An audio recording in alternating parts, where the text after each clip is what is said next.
Merci à Dieu. Merci à Dieu. Quelle belle invitation. Jésus t'appelle ce soir. Alléluia. Il n'y a pas grand-chose à faire. Allez, viens. Viens à Jésus ce soir. C'est un peu conditionnel. Mais déjà, il faut que tu t'approches de lui. Alléluia. Merci à Dieu. Merci à Dieu pour le bon programme. On est bien ce soir. Merci à Dieu. Merci à Marcel pour l'invitation, à son équipe. Merci aux frères, aux copains. Je suis content de vous voir ce soir. Je suis content d'être là. Je vous dis honnêtement, j'étais venu l'année dernière et puis on est bien chez vous. On est bien dans toutes les églises et on est bien. On est bien. Ce soir, je me suis régalé à travers le programme. Je suis content de prêcher la parole de Dieu ce soir. Moi, j'ai ma famille qui est là ce soir. J'ai mes cousines. Vous savez, chez nous, il n'y a pas beaucoup de chrétiens. Alors quand on a nos familles qui sont là, qui sont à l'écoute de l'évangile, je suis heureux. Et puis je prends la puissance de Dieu, moi. Vous savez, si on est venu faire la réunion là, c'est pas pour faire une réunion. Moi, je crois qu'il va se passer quelque chose. Je crois que quand Jésus va dire tout pouvoir m'a été donné, dans le ciel et sur la terre, je crois que ça va être encore manifesté ce soir, ce pouvoir. Ça a été déjà fait à travers les chants, à travers les témoignages. Déjà, ça a commencé à travailler ton cœur. Pour les chrétiens, ça dispose nos cœurs, même pour nos amis qui sont là.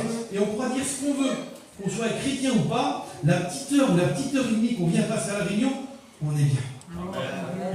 Il y a quelque chose, il y a une atmosphère qui fait qu'on est bien. Il y a ce Saint-Esprit, comprenez. Il est là, le Seigneur est présent, il y a sa présence qui est là, et on se sent bien. Vous avez vu qu'on dirait qu'on oublie un petit peu les choses du dehors, là. On oublie un petit peu que quand on va allumer la télévision en rentrant, on va voir à Lille qu'ils ont de l'eau jusque, vous voyez.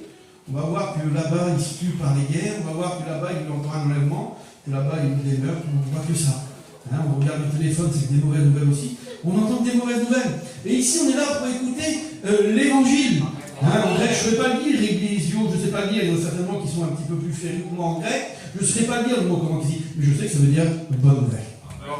Et c'est bon d'écouter des bonnes nouvelles. C'est bon d'écouter qu'un homme, Jésus, le Fils de Dieu, quelqu'un de divin, il est venu sur la terre. Parce qu'il nous a aimés ce soir. C'est bon ça. C'est bon. Alors on va prier le Seigneur. On va lui demander qu'il prenne toute la place. On va lui demander qu'il dispose vos cœurs. On va demander qu'il dispose vos cœurs à recevoir le mot de Dieu.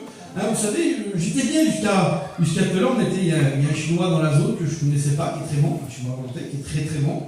Alors je n'ai pas trop mangé parce que je prêchais. Heureusement que tu prêches alors. Mais je n'ai pas mangé, ça allait. Mais ça allait, j'étais bien. Je pouvais manger. Des fois, on ne peut pas manger, les copains connaissent ça. Et puis là, ça y est, c'est bon, je ne suis plus bien du tout. Alors, j'ai besoin de sa grâce, alléluia. Alors, on va lui demander, je demande à vous de prier le Seigneur pour moi et pour vous. Alléluia. Merci Seigneur. Oui, nous te bénissons, nous te rendons grâce, Seigneur. Merci pour les merveilles de la grâce. Ce soir, la grâce est manifestée à travers ta parole, Seigneur. Tu béniras Dieu pour tous, Seigneur, qui soit au point.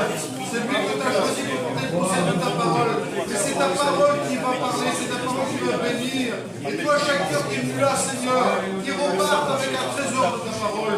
Parce que ta parole, elle est merveilleuse. Et que le Saint-Esprit agit parmi nous. Amen. Gloire à Dieu. Alléluia. Gloire au Seigneur. Merci à Dieu. Voilà. Donc, merci au Seigneur qui est parmi nous. Voilà. Le texte d'introduction, le verset d'introduction que je voudrais vous lire. Ça se trouve dans l'Épître aux Hébreux, chapitre 2, et au verset 3. Et ce verset dit ça. Comment échapperons-nous en négligeant un si grand salut? Comment échapperons-nous en négligeant un si grand salut? Échapper à quoi? Eh bien, aujourd'hui, je sais qu'il y a des personnes. Alors, je ne sais pas s'il y en a pas, là, c'est l'intérieur, il y en a. Il y a des personnes qui voudraient échapper à leurs insomnies. Ils veulent, hein. Il y en a qui voudraient échapper à des angoisses. Il y en a qui voudraient échapper à leur maladie. Il y en a qui voudraient échapper à plein de choses. Ils voudraient échapper à toutes ces choses-là. Mais ils font quelque chose. Ils n'y arrivent pas. Parce qu'ils négligent. Ils négligent le grand salut. Le salut, c'est Jésus. Amen. Alors tu voudrais recevoir, toi, tu voudrais recevoir, mais le problème, c'est que tu négliges. C'est-à-dire que tu fais passer des autres choses. Avant qu'on néglige quelque chose, c'est pas qu'on n'aime pas spécialement la chose. mais c'est qu'on fait passer, il y a des priorités avant cette chose. Et je vais vous livrer un secret, la priorité dans nos vies, ça doit être Jésus. Amen. Il n'y en a pas d'autre. Tu peux après. Il y a des choses qui viennent, il y a nos familles, il y a les choses qu'on aime, pas de problème. Mais tu ne peux pas négliger Jésus. Parce que le salut, il est là. C'est pas Paul Naref. Hein, il a pu dire, chanteur, on ira tous au paradis. Quelle beauté. Qu'on soit grand, qu'on soit petit, ça ne me dérangerait rien ça. Hein, qu'on soit gentil, qu'on soit comme on veut. On ira tous au paradis, la vie, cet homme-là. C'est bien. Attention, Dieu il ne serait pas con parce que la Bible nous dit qu'il use de patience pour qu'un plus grand nombre soit sauvé. Dieu il est d'accord que tout le monde peut aller au ciel, pas de problème. Mais c'est pas en claquant des doigts, c'est pas comme Paul Naref, il a dit on ira tous. Non, c'est conditionnel, il y a quelque chose, il faut l'accepter le salut. Il ne faut pas le négliger, il faut l'accepter le salut. La Bible dit qu'on est tous pécheurs. Il y a une raison. On dit qu'on n'est pas chrétien, mais il y a une chose qui est sûre, c'est que quand on vient au monde, on est pécheur. Depuis que l'homme existe, depuis qu'il y a eu la désobéissance, depuis que vous connaissez cette histoire, tout le monde la connaît, l'histoire de Adam et Ève, qu'ils ont mangé de cet arbre qui était défendu, à ce moment-là, il y a quelque chose qui est tombé dans l'humanité, et ça, c'est coulé dans les veines, c'est le péché. Et ça fait plus de 6000 ans que c'est là. Et le péché, on dit un monde pécheur. Qu'on le veuille ou non, écoutez, il y a une expérience, on peut dire une expérience que j'aime dire quand je parle de ça, qu'on est au monde pécheur, qu'on est pécheur, et c'est comme ça, tous sont pécheurs. C'est la parole de Dieu qui le dit de toute façon. Il y a quelques temps de ça, j'ai mon petit dernier, il avait 2 ans. Il parle très bien, il parlait très bien à 2 ans. Et je monte vers moi, je monte dans le camping, et quand je monte dans le camping, il a plein de chocolat partout sur lui. Écoutez, il a plein de chocolat partout sur lui. Et il y a du chocolat partout dans le lit. Et je monte, et je dis, toi, t'es foutu par ta mère. Il me regarde, il dit, c'est pas moi, c'est Jess. J'ai mon autre petit, il s'appelle comment? Il s'appelle Jess. Il est plein de chocolat, il y a du chocolat partout. Il a 2 ans. Comprenez, je prêche la parole de Dieu, je prêche la vérité, je n'apprends pas mon petit bébé à mentir. À ce moment-là, il a 2 ans, personne n'a appris à mentir. Pour s'en sortir devant l'évidence, il est plein de chocolat, il y a du chocolat partout. Je dis, toi, ta mère va te tuer, il dit, c'est pas moi, c'est Jess. Devant l'évidence, mon tout petit de 2 ans, il a menti. Vous comprenez? Le mensonge, c'est un péché. Alors pour mon petit, c'était trop bon, hein. Comprenez que mon petit n'est pas perdu, c'est un petit, il est dans l'innocence, il n'y a pas de problème. C'est trop bon, le petit, je l'ai mangé quand il a fait ça. Mais c'est pour vous faire comprendre qu'on vient au monde pécheur. Et Dieu a essayé de ce péché, parce que Dieu a horreur au péché, il aime le péché, mais il a horreur au péché. Alors il a essayé, à l'époque de Noé, d'éradiquer le péché par l'eau. Ça n'a pas fonctionné, ils ont sorti du bateau directement, ils ont été pécheurs. Hein, vous connaissez l'histoire de Noé, l'arche, les animaux. Directement, l'homme a été pécheur. Il a essayé, pour Sodome et Gomorrhe, d'éradiquer le péché par le feu. Ça n'a pas fonctionné. L'homme a toujours été pécheur de tout temps. De tout temps. Et il a fallu quelque chose. Il a fallu qu'à un moment, parce que tous ces moyens-là ne fonctionnaient pas, il fallait quelque chose, il fallait un moyen divin.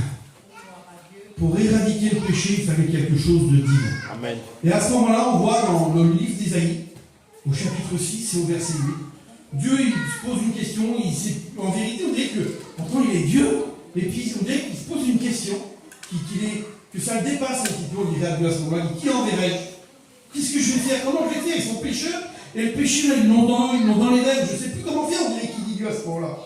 Et là, la Bible nous dit qu'une voix se fit entendre. Quelle beauté, Seigneur. Alléluia. Et si seulement ce soir, tu pourrais arrêter de négliger ça. Cette voix-là qui se fit entendre, me voici, envoie-moi. La solution, le vrai remède au péché. Et là, quand on regarde la parole de Dieu, et puis je voudrais avancer, et puis vraiment aller là où je voudrais vous amener, on l'a chanté, le dernier cantique, on a parlé de la croix, et là où je voudrais vous amener, c'est à ce moment-là, c'est à la croix, parce que c'était vraiment le moyen d'éradiquer le péché. Le péché qui nous mène à la mort. La croix était le moyen de vaincre la mort, de vaincre le péché. Et puis donc, Jésus va venir sur la terre, Jésus qui est divin, Jésus qui est le Fils de Dieu, il est servi par les anges dans le ciel. Jésus a une position extraordinaire. Mais Jésus, il nous aime, Jésus, il t'aime. Et je voudrais te le redire, Jésus, il t'aime ce soir. Et parce qu'il t'aime, bien qu'il avait une position extraordinaire, parce qu'il t'aime ce soir, et qu'il savait que tu étais là ce soir, et qu'il savait que de ton péché, s'il ne disait pas ces mots-là, à ce moment-là, qui ne prenait pas cette décision-là, eh bien tu t'en sortais pas. Il fallait cette solution. Me voici, envoie-moi. Alors le voilà, lui, il est bien, mais il t'aime. Alors la Bible nous dit qu'il va, vous connaissez l'histoire, hein, même si tout le monde n'est pas chrétien, on connaît l'histoire du petit Jésus dans la crèche, vous l'avez tous mis un jour en sous le sapin, et là Jésus il va naître parmi les animaux dans une étable, le Fils de Dieu, parce qu'il t'aime. Il va laisser son confort côté, on va dire, peu importe, parce que sa raison c'est pas son confort, sa raison c'est que vous soyez tous sauvés. Et là il va grandir Jésus. On va voir Jésus qui va grandir. On va le voir à l'âge de 12 ans, qui va être, par sa connaissance, quand il va lire le rouleau du prophète Isaïe, on va voir qu'à ce moment-là, la Bible nous dit qu'il va même épater. Tous les hommes de Dieu qui sont là, tous les grands hommes de l'être qui sont là, vont être étonnés de voir Jésus, un jeune garçon avec une telle connaissance. Et là, à ce moment-là, quand ses parents vont venir le retrouver, il va dire, faut que je m'occupe des affaires de mon père. Il est là pour s'occuper des affaires de son père. Il use de patience son père pour qu'un plus grand nombre soit sauvé. Et ça, il le sait, le Seigneur, et puis il veut s'occuper de ça. Et il va grandir. À l'âge de 30 ans, Jésus va exercer son ministère. Il va exercer son ministère pendant quelques années. Il va avoir des copains avec lui, il va avoir les apôtres, des copains de travail, ils vont travailler ensemble. Jésus va faire des miracles, Jésus va faire des guérisons, Jésus va rendre la vie aux aveugles, Jésus va ressusciter les morts. Tout pouvoir lui a été donné. On n'a pas limité, puis il ne se limite pas, on le voit dans la parole de Dieu. Quand on regarde les évangiles, on voit qu'il n'est pas limité. Il n'y a rien qui limite Jésus. Ne le limite pas ce soir. En vérité, je te le dis, ne le limite pas. Dis-toi qu'il est illimité. Et là, il a exercé des miracles illimités.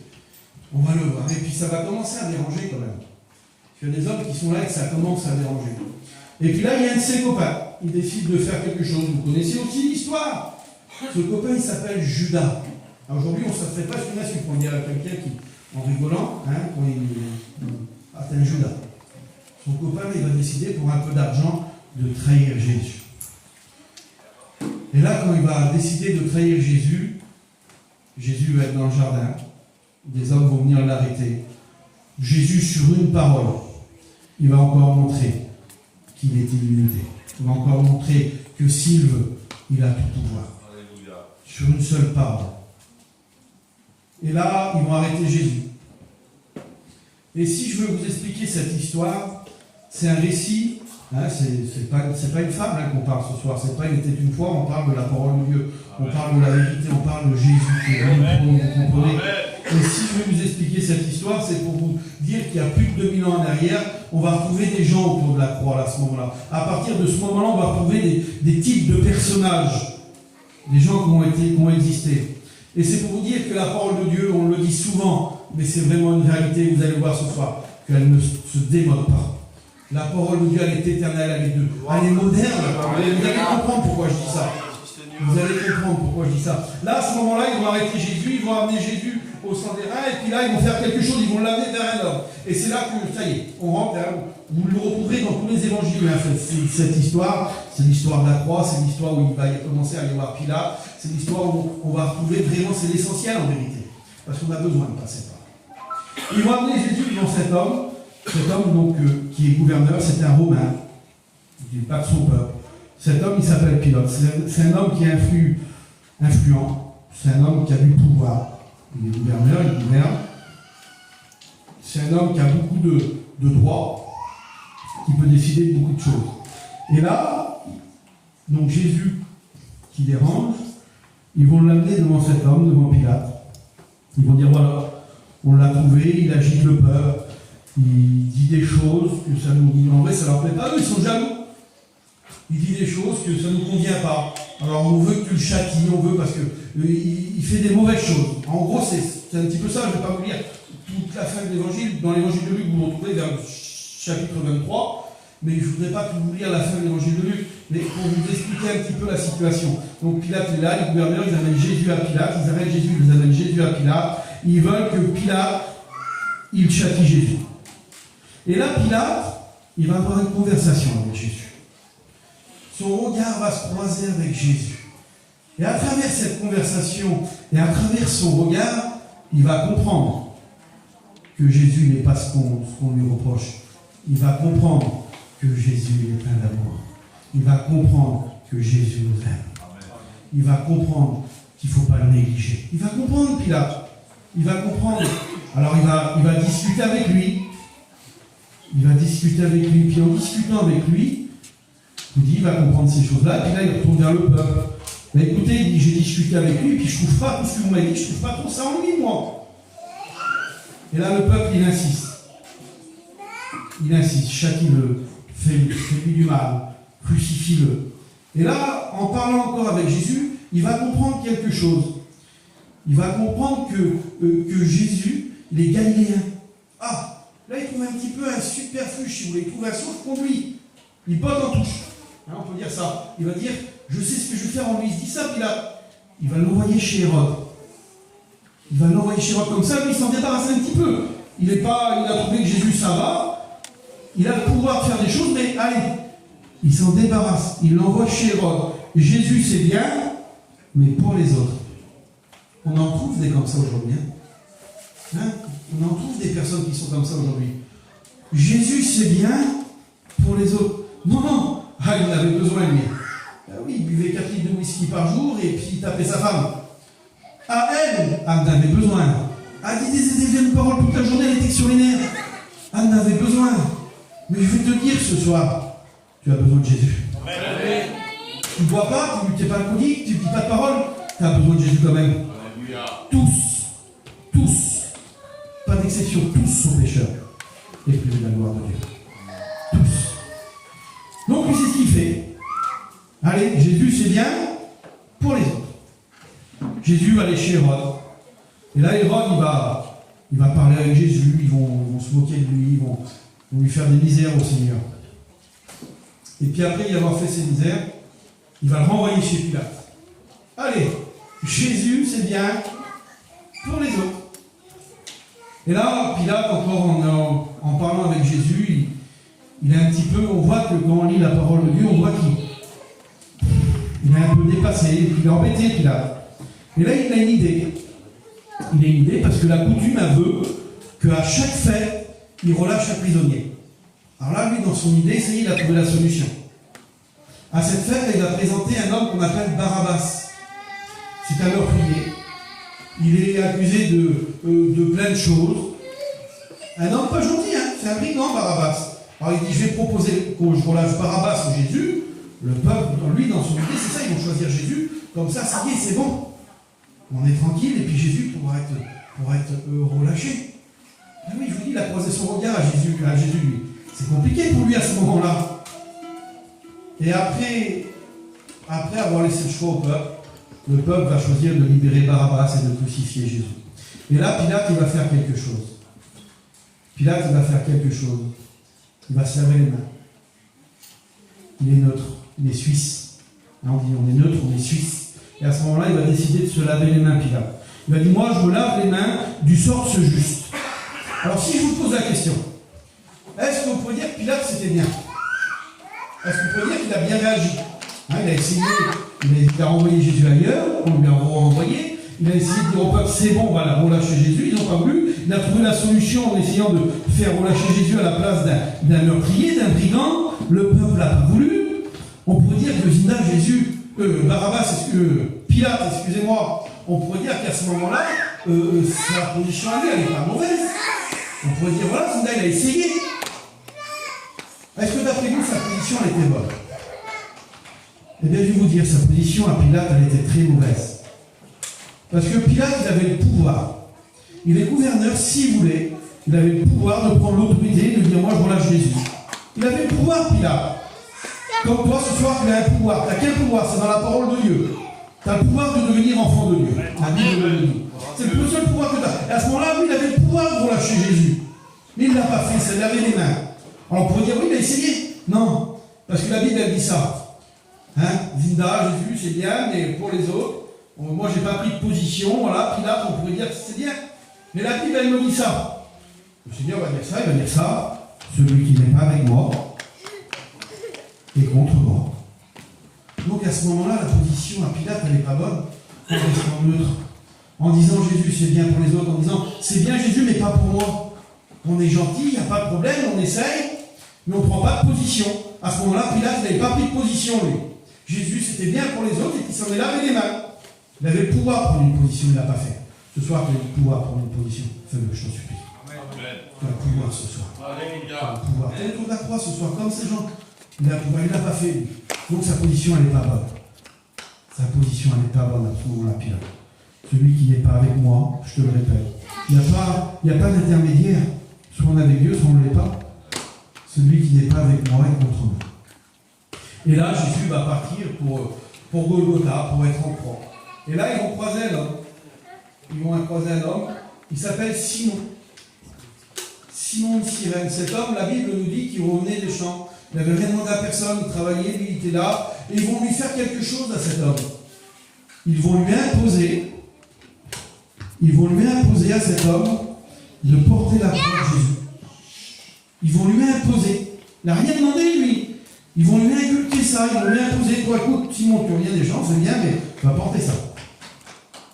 Et on retrouve des personnes aujourd'hui que depuis qu'ils sont tout petits, ils sont imposés à quelque chose.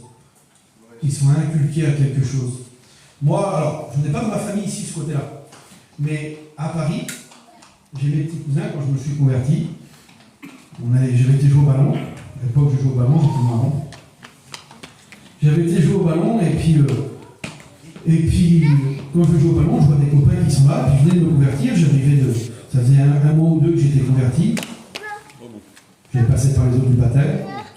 Et puis je vois des copains à moi qui sont là, qui connaissent les choses de Dieu. Je suis avec mon petit cousin qui est là, on était ensemble, on avait le terrain à côté, on était ensemble, on jouait au ballon. Et puis après le ballon, on parle un petit peu avec les copains, et puis ils disent: alors Jess, on a appris que tu t'es baptisé, que tu t'es converti, c'est bien, ils étaient contents pour moi, ils n'étaient pas chrétiens, mais ils étaient contents pour moi.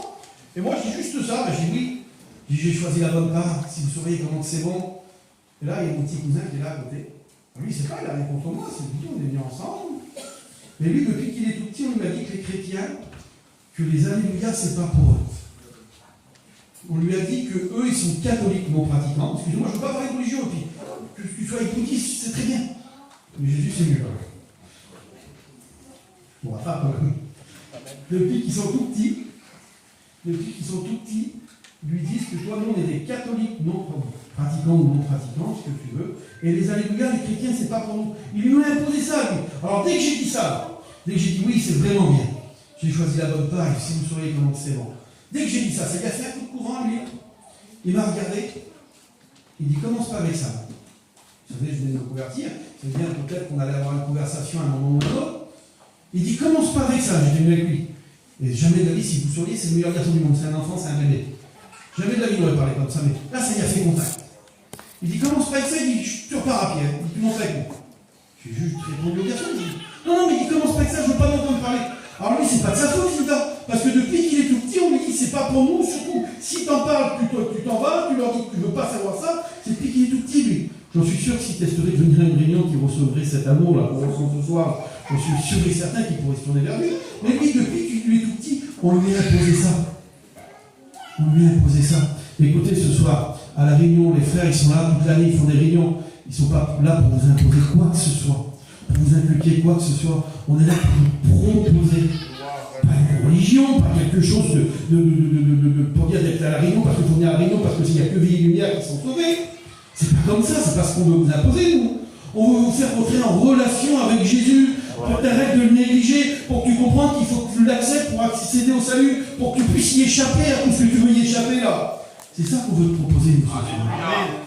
C'est ça qu'on veut te proposer.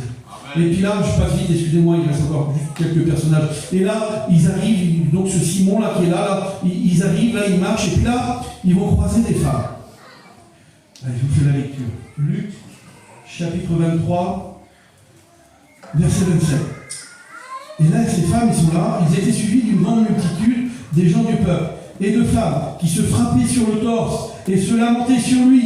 Jésus se tourna vers elle et dit: filles de Jérusalem, ne pleurez pas sur moi, mais pleurez sur vous et vos enfants. C'est un petit peu bizarre, pourquoi que le Seigneur va dire ça? Ils sont là, ils sont en train de se lamenter pour Jésus, et puis ils ont de la peine pour lui. Et là, Jésus va se retourner, il va dire ça. Parce que ce qu'il veut dire, Jésus, là, parce qu'on en trouve aujourd'hui ce genre de femmes, là. Alors, des femmes, des hommes qui sont comme ça, attention. On en trouve aujourd'hui. Hein, ils sont là en train de pleurer, et puis il y en a aujourd'hui encore. Je vous dis que la Bible, elle ne change pas. Ils se contentent d'un frisson. Ils sont venus à la réunion, ils ont mis un frisson parce que l'autre, il a bien chanté. C'est plus que ça. C'est ça qu'il veut dire Jésus à ce moment-là. La parole de Dieu, la croix, c'est plus que ça. On se contente où on pleure, on a ressenti quelque chose, une larme est coulée. Mais c'est plus que ça. C'est plus que ça, Seigneur. C'est pour ça qu'il faut arrêter de négliger. Ça va plus loin qu'une larme, ça va plus loin qu'un frisson. Et c'est pour ça qu'il se retourne sur eux, il va dire, ne pleurez pas sur moi. Parce que ce que je suis en train de faire là, c'est pas une défaite. Parce qu'il va de son plein gré à la croix, le Seigneur, c'était le plan de Dieu, le plan divin, vous comprenez? Pleurez pas sur moi, il dit. Mais pleurez sur vous si vous ne m'acceptez pas. Ce qui va vous attendre à vous. Parce que là, ce que je suis en train de faire, je suis en train d'anéantir Satan et ses démons. Alléluia. Le plan machiavélique qu'il a voulu faire là, avec son péché, là. Là, je vais le crucifier, tout ça, là. C'est ça qu'il veut leur dire. Mais venez profiter de la puissance de la croix. Parce que la croix, c'est une puissance. Folie pour celui qui périt, la Bible dit. Mais puissance pour nous qui sommes sauvés. Alléluia. Allez, je vous explique une expérience. J'aime expliquer aussi cette expérience. Parce qu'elle parle bien de la puissance de la croix. J'aime cette expérience. Je suis en région parisienne. Ça doit être en 2018. Je suis candidat au ministère. On fait des réunions, et puis on s'occupait un petit peu, nous à Paris, là-bas on s'occupait avec les jeunes, les étudiants, nous on s'occupait un peu des réunions de quartier. Et ce soir-là, j'étais parti faire une réunion, on faisait une réunion dans une maison, et puis j'avais le programme, et puis j'avais invité des copains pour venir faire la réunion. Et puis mon petit de 2 ans, je vous disais là, il était tout bébé à cette époque-là, il devait avoir 5-6 mois. Et puis il était malade depuis quelques jours, enfin il ne buvait pas les biberons, et vous savez qu'un petit bébé qui ne boit pas ses biberons, c'est compliqué, il se déshydrate, c'était compliqué, c'est 2-3 jours que le petit ne buvait pas ses biberons. Et puis là, elle essaie d'appeler des docteurs, ils ne veulent pas, elle appelle à Necker, elle dit non, on ne prend pas d'urgence. Et elle appelle à Trousseau, puis à Trousseau, elle dit si ça fait quelques jours qu'il ne boit pas comme ça, amenez-le nous ce soir, tout de suite, amenez votre bébé. Et donc moi je vois le téléphone qui sonne, il doit être 9h30, quand je vois le téléphone qui sonne à 9h30, que c'est elle qui m'appelle, je sais que c'est pas bien, si je suis parti faire une réunion, elle m'appelle, elle dit voilà, j'ai appelé là-bas, ils m'ont dit d'amener le petit tout de suite. Elle dit, il faut l'amener à l'hôpital tout de suite, moi j'écoute, on va l'amener. Et là, donc je vois les frères, j'ai écouté les garçons se retrouver, c'est un petit bébé comme ça, j'ai fini la réunion. Et puis je m'en vais donc à l'hôpital, et puis bon, vous savez comment c'est, on rentre à l'hôpital, on rentre en urgence, il y a du monde, on attend, c'est bon. Et puis là, vers les coups le petit voulait toujours pas voir, il avait les coups de 2-3 heures du matin. Ils font un scanner au petit, et puis avec le scanner, ils voient que mon petit il a un saignement dans la tête. Alors écoutez, je ne suis pas comme vous, moi je ne sais pas, il y en a peut-être pas comme vous, il y en a peut-être qui ont fait des grandes études, on n'a pas fait de grandes études, mais sans avoir fait d'études de médecine, il n'y a pas besoin pour savoir qu'un saignement dans la tête, c'est pas bon. Vous comprenez? Là, je suis chrétien, ma femme est chrétienne, m'inquiète quand même. Puis ils disent voilà, on va faire d'autres examens, demain on va programmer un fond de l'œil, un IRM, on va voir ce qui se passe, et puis le petit ne voulait toujours pas boire, parce que si vous voulez, ça mettait de la pression dans la tête, que le petit ne pouvait pas boire, enfin, c'était compliqué. Et puis là, fracassé. Et puis le lendemain matin, ils font faire l'examen au petit. Et puis arrive le moment de l'IRM. Et puis je ne sais pas s'il y en a qui ont déjà fait l'IRM, mais c'est pas plaisant. Et puis là, ce qu'ils font, ils endorment le petit, puis ils mettent le petit, pour pas qu'il bouge, ils prennent des bandelettes, et puis ils entourent le petit complètement. Le petit est tout momifié comme ça, puis ils disent voilà, si vous voulez, il y a le père ou la mère qui peuvent rester avec l'enfant. Je vais rester. Et puis le petit, là, il part dans l'IRM, puis directement il se réveille. Vous avez vu, ça fait plein de bruit. Pour ceux qui l'ont déjà fait, c'est pas agréable du tout, on est dans un tube. C'est pas du tout agréable. Le petit, quand il part dans l'IRM, le petit se réveille, et puis il pleure. Et puis l'IRM, il est démarré depuis 4-5 minutes. Je sais qu'on est parti, là, on dit que ça durait 20-25 minutes. Et puis là, au bout de 4-5 minutes, le petit pleure, on n'est pas bien, on est fracassé. Et puis l'IRM, il s'arrête là. Et je sais que c'est pas déjà fini. Et puis je suis là, et puis quand je me tourne, il y a des vitres ici comme ça. Et derrière ces vitres, il y a un jeune infirmier qui est là, et c'est lui qui doit s'occuper de lancer les séquences de l'IRM. Et au lieu de faire son travail, à ce moment-là, lui, je le vois sur son téléphone. Je ne sais pas s'il m'a envoyé un message, je ne sais pas s'il joue, mais il est sur son téléphone. Et puis là, dans moi, il y a un raisonnement humain qui se fait. Je dis ah non, mais je dis que c'est la vérité, c'est le raisonnement qui s'est passé à ce moment-là dans mon cerveau. Je suis dans la misère, et lui il joue sur son téléphone. Je vais passer la porte qui est là, je vais aller là-bas, le téléphone, je lui rentre dans l'œil, et comme ça je me mets tranquille. Je dis voilà, c'est bon, on est débarrassé. Il est en train de jouer sur son téléphone, on est dans la misère. Et ça, c'est des raisonnements humains, vous comprenez? Et là, tout de suite, parce qu'on vit par l'esprit, tout de suite, ça a duré 3 secondes. Tout de suite, le Saint-Esprit me reprend, hop, hop, hop. Il dit non, tu ne vas pas faire ça. Mais comme je vous le dis là, non, non, tu ne vas pas faire ça.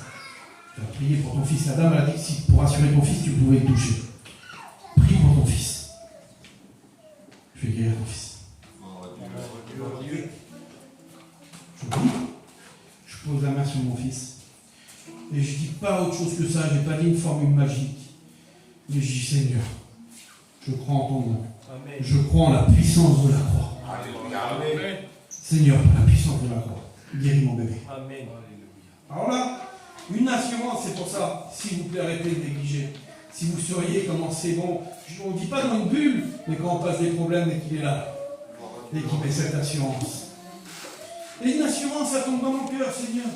Et je sais, je suis persuadé que c'est bon, le Seigneur agit. Oui, parce que là, le Seigneur m'a mis une foi en moi que c'était bon, je savais que le petit, c'était bien. Et puis là, on sort, il y a mon père, il y a des copains qui étaient là. On parle avec eux, et puis ils finissent les examens. Et puis là, ils nous font monter dans la chambre, à moi et elle. On monte dans la chambre, et écoutez les paroles des docteurs. Il dit voilà, il dit au scanner, il y a un saignement. Ouais. Il dit c'est flou. Et je le fais répéter parce qu'au départ, je crois qu'il dit le scanner c'est flou. Je vous dis quoi? Il dit c'est flou. Allez, il n'y a plus rien. Folie. L'employé sont là. C'est fou. Folie pour celui qui périt. Puissance pour nous qui sommes sauvés. Alléluia. La puissance de la croix. Et c'est pour ça qu'il se tourne vers ces femmes qui sont là en train de se lamenter. Mais arrêtez de vous contenter d'un frisson. Arrêtez de vous contenter d'une larme. C'est plus que ça. C'est plus que ça l'évangile. C'est plus que ça mon sacrifice. C'est la solution à tes problèmes. C'est la solution à ton éternité. Ça va plus loin que ça. Ça va plus loin que ça, la puissance de la croix. C'est ce qui va te donner le moyen d'y échapper. Tes insomnies. Ben oui, t'as de l'angoisse. Lui, c'est le prince de paix. Quand il vient là, le prince de paix, lui, ça change tout. L'angoisse, ça se transforme en paix, là. J'en ai fait de l'angoisse. On m'avait décrété de la spasmophilie, mes petites cousines qui sont là, je ne sais pas s'ils s'en rappellent. On était ici, tout allait bien, j'ai une vie, moi, qui était tranquille. J'étais bien, tout allait bien dans ma vie, mais ça m'a tombé dessus comme ça, je ne l'ai pas contrôlé. J'étais devenu à moitié hypocondrien. J'étais pas bien du tout dans ma peau, pourtant tout allait bien. Il a fallu que j'accepte le Seigneur pour que ça rende le prince de paix. Et là, donc, ils arrivent à la croix, je termine. Ils arrivent à la croix, et puis là, la Bible nous dit qu'il y a des hommes qui sont là. Et on en retrouve aujourd'hui aussi encore de ce genre de personnages. Des soldats sont là. Et la Bible nous dit qu'ils vont tirer sa tunique, ils vont partager ses vêtements, ils vont tirer sa tunique au sort. Ils vont jouer, si vous voulez, un jeu au sort, la tunique de Jésus. Si ils seraient aujourd'hui, ces soldats, imaginez-vous, un vêtement d'un seul bout, le vêtement de Jésus, allez, même qu'on n'y croyons pas, mais simplement historique, la valeur qu'il aurait ce vêtement aujourd'hui. Hein, ça chiffre, je pense que ça serait inestimable. Hein, en valeur financière, je parle. Ce serait inestimable. Mais eux, ces gens-là, à ce moment-là, ils n'ont pas conscience de la valeur du vêtement de Jésus. Ils vont le tirer au sort, la Bible nous dit. Et aujourd'hui, il y a des personnes qui sont là. Et ils jouent avec le vêtement que Jésus veut leur donner. Je ne sais pas si on a là. Ah, c'est notre là. Je suis chrétien. Je suis plus chrétien. Ah, la réunion elle était belle, les frissons. Je suis chrétien. Je suis plus chrétien. Il joue avec le vêtement que Jésus veut leur donner. Si vous sauriez la valeur que ce que ça lui a coûté à lui, je suis en train de vous en parler depuis tout à l'heure. Ça lui a coûté sa vie à Jésus. Il est ressuscité, mais ça lui a coûté la calomnie, ça lui a coûté les injures, ça lui a coûté d'être frappé, humilié, craché au visage. Il a de la valeur, le vêtement que le Seigneur veut vous donner. Arrête de jouer avec le vêtement. Papa le roi ce soir. Il a trop de valeur. Jésus va arriver sur la croix. Il y a les derniers personnages qui sont là. Il y a un brigand à sa gauche, un brigand à sa droite. Un brigand qui est en train de l'insulter, l'injurier, se moquer de lui.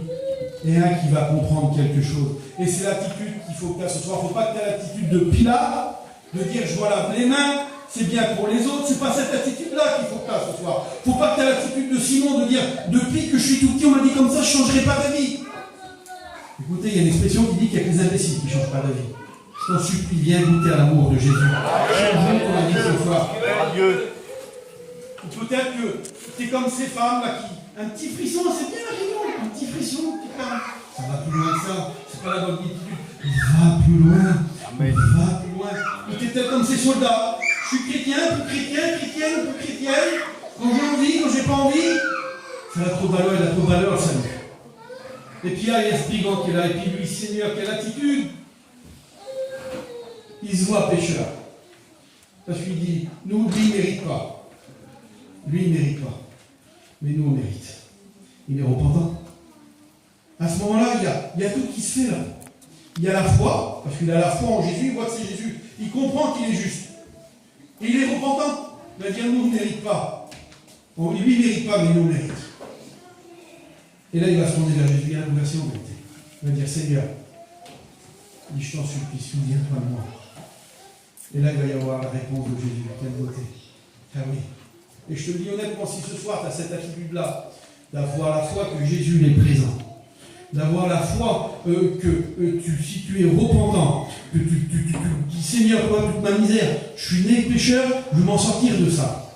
Je veux m'en sortir parce que je ne veux pas la mort, parce que si le salaire du péché c'est la mort, tous sont pécheurs pour la gloire de Dieu, la Bible nous dit que le nom gratuit de Dieu c'est la vie éternelle. Alléluia.